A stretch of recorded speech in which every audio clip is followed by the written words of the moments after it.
Hello दोस्तों, मेरा नाम मनीष है और आप सभी का आपके फेवरेट चैनल ऑर्बिट क्लासेस पे बहुत बहुत स्वागत है। हम लोगों ने एक सीरीज स्टार्ट की थी ब्लड ग्रुपिंग की, जिसके पार्ट 2 में हम लोग पहुंच चुके हैं। इस सीरीज में हम लोग हर एक वीडियो में या हर एक पार्ट में 10 एमसीक्यूज को सॉल्व करते हैं। चलिए तो आज हम लोग स्टार्ट करते हैं इस सीरीज को। सबसे पहले क्वेश्चन नंबर 1 की तरफ देखिए आप लोग। यहाँ हमें बोला जा रहा है दोस्तों कि what can be the blood group of offspring when both parents have AB blood group। मतलब कि अगर दोनों ही पेरेंट्स मतलब फादर और मदर दोनों के ही ब्लड ग्रुप अगर AB है तो ऑफस्प्रिंग्स की क्या क्या पॉसिबिलिटी है ब्लड ग्रुप्स की। तो आइए देखते हुए यहाँ पे एक क्रॉस करा लेते हैं छोटा सा। यहाँ पे मान लेते हैं फादर और मदर। फादर का भी ब्लड ग्रुप ए बी बताया जा रहा है, तो यहाँ पे जीनोटाइप क्या होगा दोस्तों, IA IB। और मदर का भी genotype of course IA IB। अब चलो भाई ज़रा गैमेट्स बना ले। अब जो फादर हैं इनके गैमेट्स बनेंगे यहाँ पे दो प्रकार के। कौन कौन से? एक गैमेट में हो सकता है IA आ जाए और एक गैमेट में हो सकता है IB आ जाए। ठीक उसी प्रकार जो माता जी हैं ये भी दो प्रकार के गैमेट्स बनाएंगी। हो सकता है एक गैमेट में IA और एक में IB आ जाए। अब वक्त है फर्टिलाइजेशन का। जो फर्टिलाइजेशन होगा भाई, तो हो सकता है फादर का IA मदर के IA से फर्टिलाइज कर जाए। तो ऐसे केस में जो जीनोटाइप मिलेगा हमें वो मिलेगा IA और यहाँ पे ब्लड ग्रुप होगा A। दूसरी पॉसिबिलिटी है कि फादर का IA मदर के IB से फर्टिलाइज कर जाए। तो ऐसे में क्या होगा दोस्तों, ऐसे में जो हमें जीनोटाइप मिलने वाला है वो मिलने वाला है IAIB, मतलब कि ब्लड ग्रुप AB। तीसरी पॉसिबिलिटी है कि फादर का IB मदर के IA से फर्टिलाइज कर जाए। तो ऐसे में हमें मिलने वाला है जीनोटाइप IAIB, मतलब कि इसका भी ब्लड ग्रुप जो है दोस्तों वो भी AB है। और चौथी पॉसिबिलिटी कि फादर का IB फर्टिलाइज कर जाए मदर के IB से। तो ऐसे में इसका जीनोटाइप क्या हो जाएगा दोस्तों, IBIB, और जो ब्लड ग्रुप होगा वो होगा B। तो ऐसे में हमने देखा कि जो ऑफस्प्रिंग्स हैं उनकी ब्लड ग्रुप्स की क्या क्या पॉसिबिलिटी है भाई। इनकी ब्लड ग्रुप्स की पॉसिबिलिटी है यहाँ पे, हो सकता है कि ब्लड ग्रुप A हो सकता है AB हो और हो सकता है B हो। तो ऐसा कौन सा ऑप्शन है जो A, B और AB को कह रहा है? We have option number B। So B is the correct answer. Next question number 2। 2 number सवाल क्या कह रहा है भाई? कह रहा है कि a child has blood group O, if father has blood group A and mother has blood group B, work out the genotypes of the parents। कह रहा है कि जो बच्चा है, जो चाइल्ड है हमारा, सॉरी हमारा मतलब कि इनका जो ये फादर मदर है भाई, तो जो इनका चाइल्ड है इनका ब्लड ग्रुप O है। तो ब्लड ग्रुप O का मतलब ही होता है IO obviously O blood group. तो आप बताओ कि इनके पेरेंट्स का जीनोटाइप क्या होगा। चलिए चेक करते हैं। यहाँ ले लेते हैं फादर साहब को और यहाँ माता जी को। अब इन्होंने कहा, सवाल ने कहा, सवाल को एक बार गौर से देखिए। सवाल कह रहा है कि फादर का ब्लड ग्रुप A है और मदर का ब्लड ग्रुप B है। अब फादर का ब्लड ग्रुप A है मतलब कि पक्के तौर पे इनके पास एक तो IA होगा, और मदर का अगर B है तो पक्के तौर पे इनके पास एक IB होना चाहिए। अब देखो भाई, यहाँ से भी हमारे पास एक सेंस होना चाहिए कि अगर बच्चे का ब्लड ग्रुप IO जीनोटाइप का है तो पक्का एक यहाँ से आया होगा फादर साहब की तरफ से और एक आया होगा माता जी की तरफ से। तो अगर फादर जी की तरफ से आया होगा तो यहाँ पे IO होना चाहिए, और एक माता जी की तरफ से आया होगा तो यहाँ भी एक IO होना चाहिए। इस प्रकार जो फादर जी हैं इनका जीनोटाइप हो गया IAIO और माता जी का जीनोटाइप हो गया IBIO। तो ऐसे में कौन सा आपको ऑप्शन ठीक लग रहा है दोस्तों? हमारे पास एक ही ऐसा ऑप्शन है, ऑप्शन नंबर B, जहाँ पे दोनों ही हेट्रोजाइगस है। चलिए क्वेश्चन नंबर 3 की तरफ बढ़ते हैं हम लोग। क्वेश्चन नंबर 3 में बोला जा रहा है कि mother and father of a person with O blood group have A and B blood group respectively, what would be the genotype of both mother and father. बिल्कुल सेम सवाल है ये भी वही बात कह रहा है कि एक पर्सन है, बच्चा समझ लीजिए, एक पर्सन है जिसका ब्लड ग्रुप है ओ, और उनके फादर और मदर का जो है वो ब्लड ग्रुप फादर का बी बताया जा रहा है और मदर का जो है ब्लड ग्रुप वो ए बताया जा रहा है।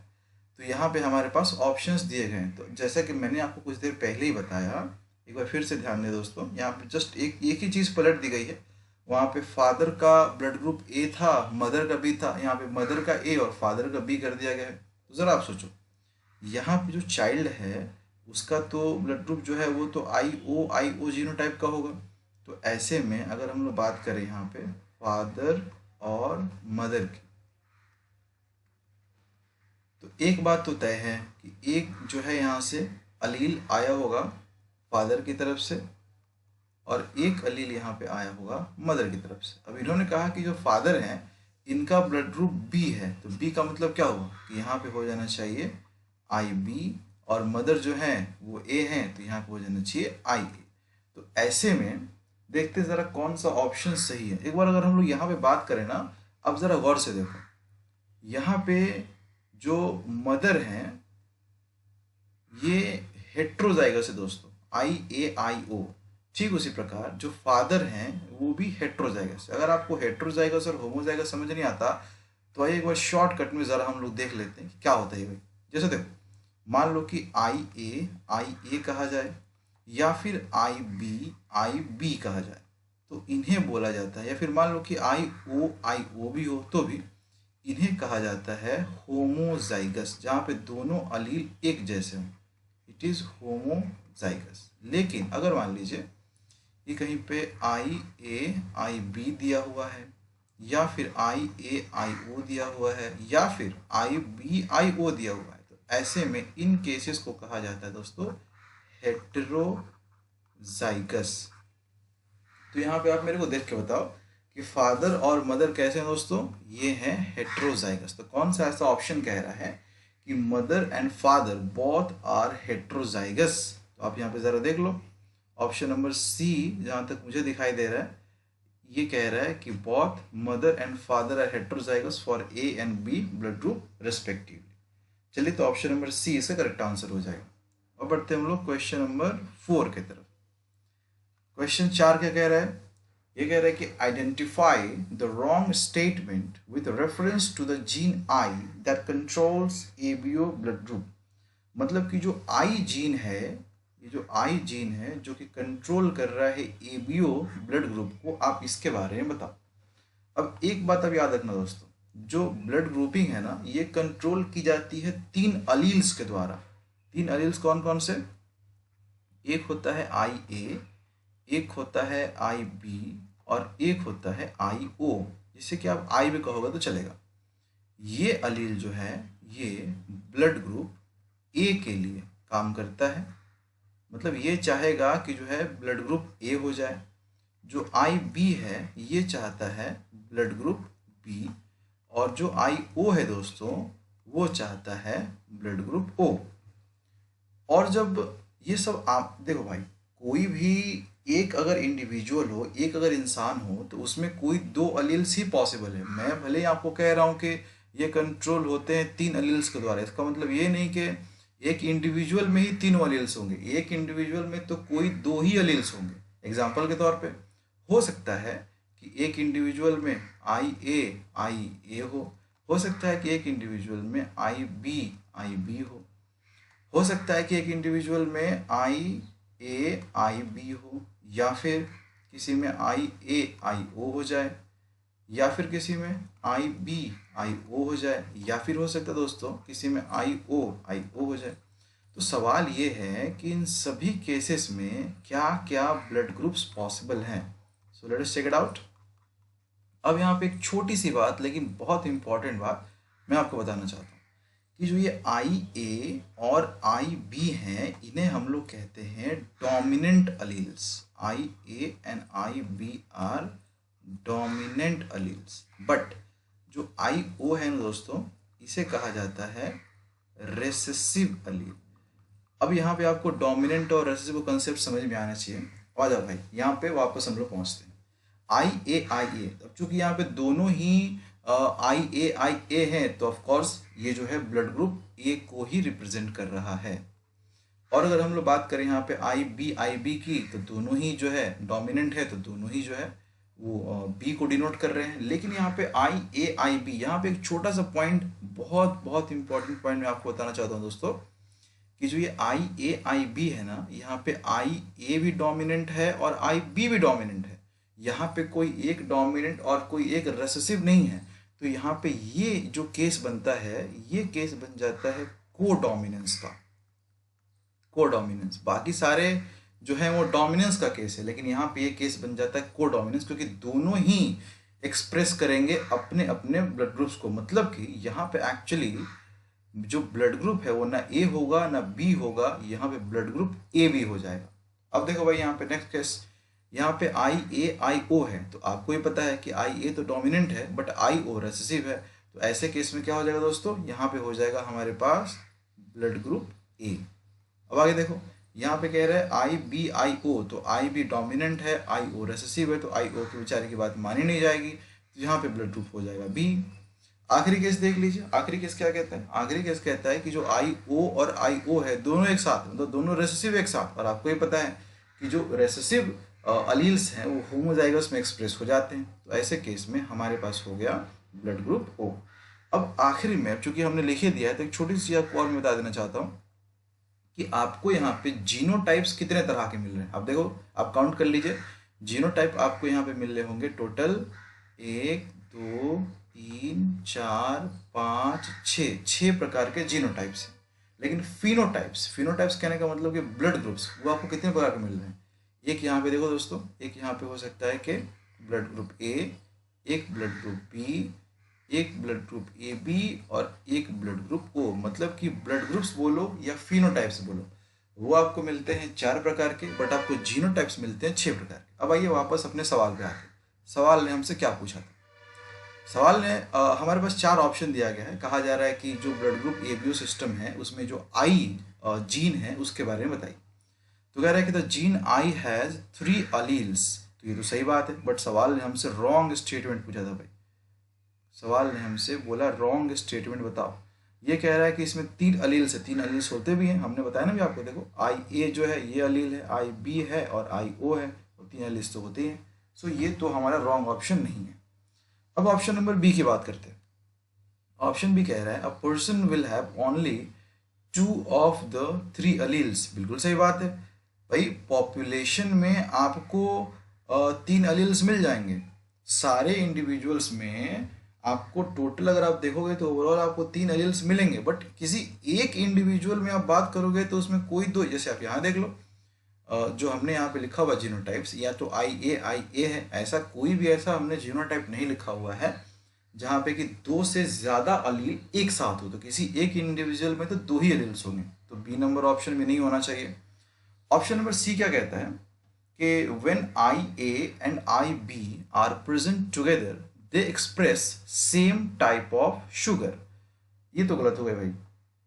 क्यों? क्योंकि जब IA और IB एक साथ रहेंगे तो वो सेम शुगर तो कभी नहीं प्रोड्यूस करेंगे। मतलब कि इनका कहना है, एक्चुअली इनका कहना एंटीजेंस है, जो RBC के ऊपर एंटीजेंस होता है ना, वो एंटीजेंस की बात कर रही है। इनके कहने का मतलब कि दोनों एक ही प्रकार के एंटीजेंस बनाएंगे, बिल्कुल नहीं, दोनों अलग अलग प्रकार के एंटीजेंस बनाएंगे। मतलब कि ये जो है A के लिए बनाएगा, ये B के लिए बनाएगा, मतलब कि दोनों ही एंटीजेंस ऐसे इनके बॉडी के RBC पे प्रेजेंट होगा। तो सेम शुगर तो ये नहीं बनाने जा रहे। मतलब कि ये जो ऑप्शन है, ये ऑप्शन हो गया रॉन्ग ऑप्शन, और यही तो हमें चाहिए था। So option number C. और एक बार जरा डी भी पढ़ लो, allele I does not produce any sugar. सही बात है, क्योंकि अलील I तो ब्लड ग्रुप O के लिए काम कर रहा है ना। तो ऐसे केस में तो अगर इनका जो RBC होगा, आपको ही पता है कि जो ब्लड ग्रुप O में इंडिविजुअल का RBC होता है, उसके सरफेस पे कोई भी एंटीजन नहीं होता। चलिए अब बढ़ते हैं अगले सवाल की तरफ। Question number 5। क्वेश्चन 5 हमें कह रहा है कि if 2 persons with AB blood group marry and have sufficiently large number of children, These children could be classified as A blood group is to AB blood group is to B blood group in 1:2:1 ratio. Modern technique of protein electrophoresis reveals presence of both A and B type protein in AB blood group individuals. This is an example of, अब देखो भाई ये तो जो है आपको बेवकूफ़ बनाने के लिए लंबी चौड़ी बातें लिखी गई हैं। मेन जो मुद्दा है वो लास्ट में बात की गई है। यहाँ बोला गया है कि both A and B type proteins in AB blood group individual. Actually तो सवाल आपसे बस AB के बारे में पूछा, अब ऊपर में जो बातें दी गई हैं वो फिलहाल किसी काम की नहीं है, तो हम लोग बस AB ब्लड ग्रुप के बारे में सोचते हैं। देखो भाई, अब अगर AB ब्लड ग्रुप होगा तो इसका जीनोटाइप क्या हो जाएगा दोस्तों? ये हो जाएगा IAIB। अब IA और IB मैंने जस्ट अब कुछ देर पहले बताया कि ये it is a case of को डोमिनेंस। तो ये को डोमिनेंस का केस है जहाँ पे ना तो कोई एक को आप डोमिनेंट और एक को रेसेसिव कह सकते हैं, वहाँ पे दोनों ही अपनी अपनी डोमिनेंसी शो करेंगे, जो कि पोस्ट मेंडेलियन एग्जाम्पल है यहाँ पे। खैर, तो यहाँ पे हो जाएगा हमारे पास option number C is the correct answer. It is an example of codominance. चलिए क्वेश्चन नंबर 6। क्वेश्चन 6 कह रहा है दोस्तों कि blood grouping in human beings is controlled by. ये तो हमने जस्ट कुछ देर पहले पढ़ा कि जो ह्यूमंस में ब्लड ग्रुपिंग होती है वो 3 अलील्स के द्वारा कंट्रोल्ड होती है। कौन कौन 3 अलील्स भाई? एक हमने देखा था IA, फिर हमने देखा IB, फिर हमने देखा IO, जिसमें से कि जो हमारा IA और IB है ये डोमिनेंट अलील्स इन्हें कहा जाता है। IA and IB are dominant alleles, और जो हमारा IO है ये बेचारा रेसेसिव अलील है। और ऐसा केस जब IA और IB साथ में आ जाता है तो ये हमारे पास केस बन जाता है को डोमिनेंसी का, और बाकी सारे जो भी केसेस हैं वो डोमिनेंसी के केसेस। यहाँ पे हो जाए को डोमिनेंसी। आइए देखते हैं ऐसा कौन सा ऑप्शन हमारी बातों को मैच करता है। पहले में तो बोला कि इसमें 4 अलील्स हैं जिसमें कि IA डोमिनेंट है। बिल्कुल गलत बात है भाई, क्यों भाई? क्योंकि इसमें तो 3 ही अलील्स हैं, तो ऑप्शन नंबर A तो कभी नहीं होगा। ऑप्शन नंबर B क्या कह रहा है? चलो एक बार ऑप्शन नंबर B को स्किप करके ऑप्शन नंबर C की तरफ बढ़ते हैं। ये कह रहा है कि टोटल 3 अलील्स हैं। चलो यहाँ तक तो आपकी बात सही है कि 3 अलील्स हैं, लेकिन ये कह रहा है कि इनमें से कोई भी डोमिनेंट नहीं है। तो ऐसा तो नहीं है भाई, हमारे पास तो IA और IB डोमिनेंट है, so it is not the correct answer. Next question number D को देखते हैं जरा, ऑप्शन नंबर को। ये कह रहा है कि इसमें 3 अलील्स हैं। चलो भाई यहाँ तक तो बात सही है आपकी। ये कह रहा है कि I डोमिनेंट है। बिल्कुल नहीं, डोमिनेंट तो हमारे पास IA और IB है, IO नहीं है। तो ऑब्वियस सी बात है ना, A, C और D गलत है, तो ऑप्शन नंबर B ही सही होगा। हालांकि एक बार इसको क्रॉस चेक कर लेते हैं हम लोग। ये कह रहा है कि हमारे पास 3 अलील्स हैं, of course we agree 3 alleles हैं। ये कह रहा है कि IA और IB जो है अगर एक साथ रहते हैं तो आपस में को डोमिनेंसी को शो करेंगे, ऑफ कोर्स इट्स करेक्ट। और ये आखिरी जो है ये कह रहा है कि IO या फिर I इज रेसेसिव। बिल्कुल सही। देखो दोस्तों, कहीं भी अगर आपको ऐसे IO लिखा हुआ हो या फिर ऐसे I लिखा हुआ हो या फिर ऐसे I लिखा हुआ हो या फिर ऐसे IO लिखा हुआ हो, आप सबको सेम ही समझेंगे। चलिए अब अगले सवाल की तरफ बढ़ते हैं हम लोग दोस्तों। We have question number 7। Question 7 क्या कह रहा है कि जो RH फैक्टर है ये रिस्पॉन्सिबल है इनमें से किस डिजीज के लिए? तो मेरे ख्याल से आपको कुछ डिजीज मालूम होगी, जैसे कि अगर हम लोग बात करें यहाँ पे ऑप्शन नंबर A की, एड्स की, तो एड्स तो आपको मालूम है कि ये कोई जेनेटिक डिजीज नहीं है और ना ही है किसी ब्लड के प्रॉब्लम की वजह से होती है। जो एड्स बीमारी है ना दोस्तों, ये होता है एक वायरस से, and that virus is HIV। HIV का फुल फॉर्म अगर आपको ना मालूम हो तो ये है ह्यूमन इम्यूनो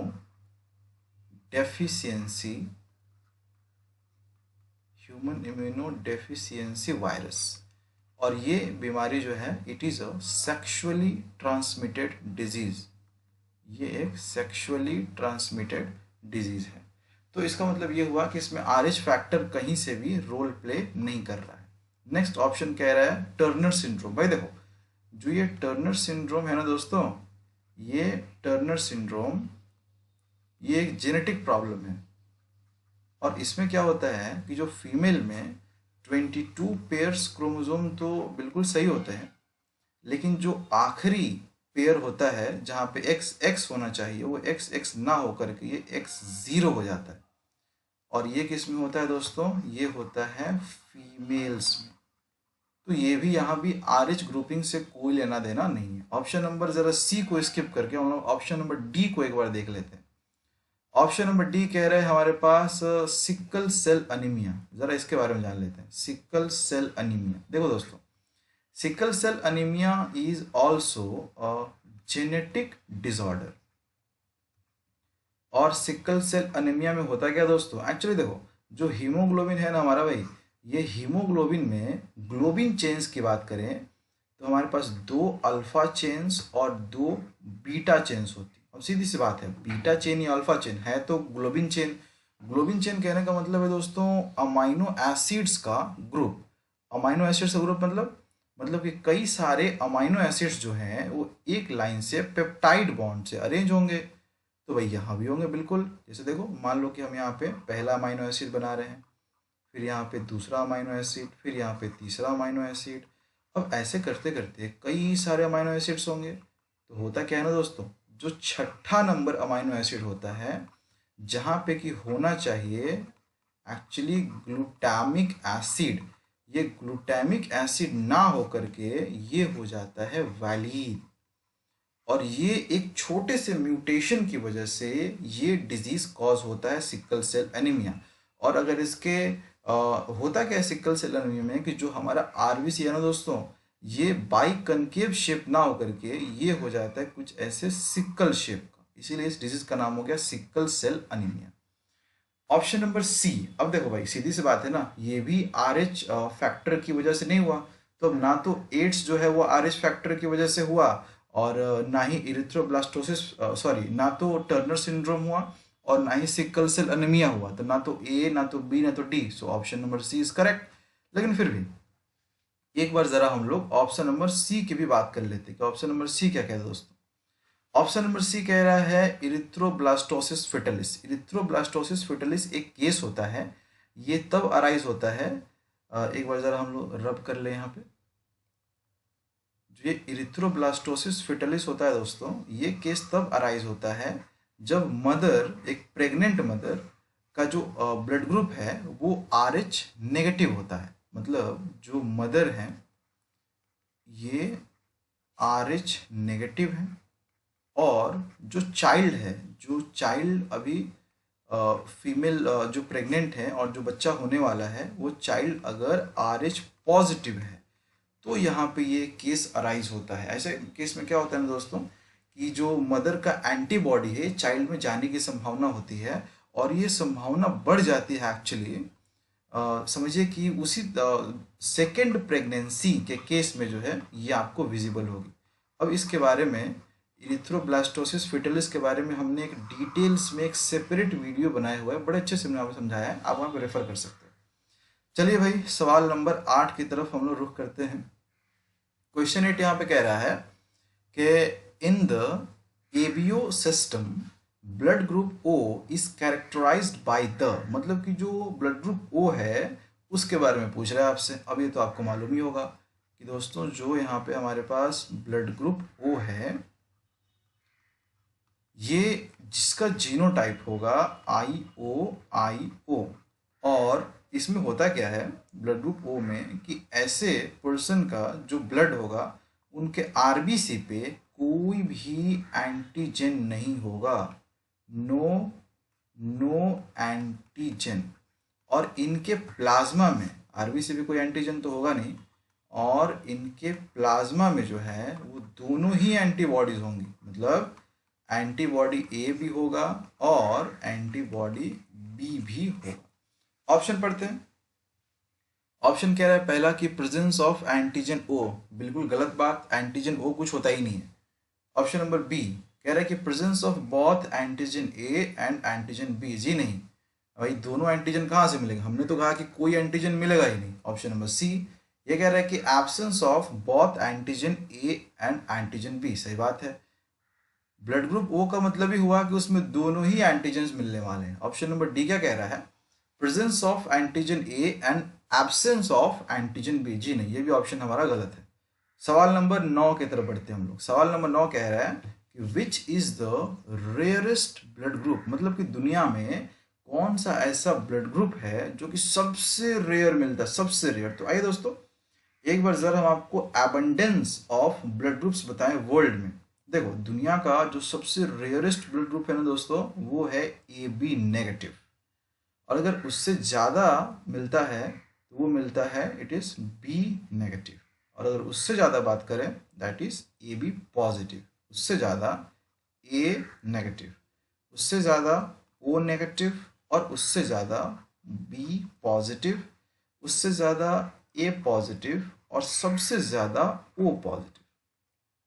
तो दुनिया में जो लोग मिलते हैं उनमें अगर ब्लड ग्रुप्स की हम लोग बात करें तो सबसे जो कॉमन ब्लड ग्रुप है दोस्तों वो है हमारे पास ओ पॉजिटिव, जो कि करीब करीब आप बात करो 38% के आसपास होता है ओ पॉजिटिव। और जो ए बी नेगेटिव होता है ना दोस्तों, वो करीब करीब होता है यहाँ पे 1% के आसपास। तो सोचो हमारे पास कौन सा सही ऑप्शन जा रहा है भाई? सही ऑप्शन हमारे पास जा रहा है A B negative is the correct answer. अब इस पार्ट के सेकेंड पार्ट के आखिरी क्वेश्चन की तरफ बढ़ते हैं। ये कह रहा है कि the universal donor and universal acceptor are respectively. अब एक बात याद रखो भाई, हमने ये भी आपको पढ़ाया हुआ है पहले। यूनिवर्सल डोनर का मतलब होता है जो कि किसी भी ब्लड ग्रुप को, किसी भी पर्सन को बिना उसके ब्लड ग्रुप देखे उसको ब्लड डोनेट कर सकता है। तो वो होता है हमारे पास ओ नेगेटिव। ओ नेगेटिव जो है दोस्तों ये होता है हमारे पास यूनिवर्सल डोनर। और अगर यूनिवर्सल एक्सेप्टर की बात करें, देख लो भाई, अगर हम लोग यूनिवर्सल एक्सेप्टर की बात करें तो ये होता है ए बी पॉजिटिव। अब ये कैसे हुआ इसके बारे में हमने एक डिटेल्स में वीडियो बना रखी है।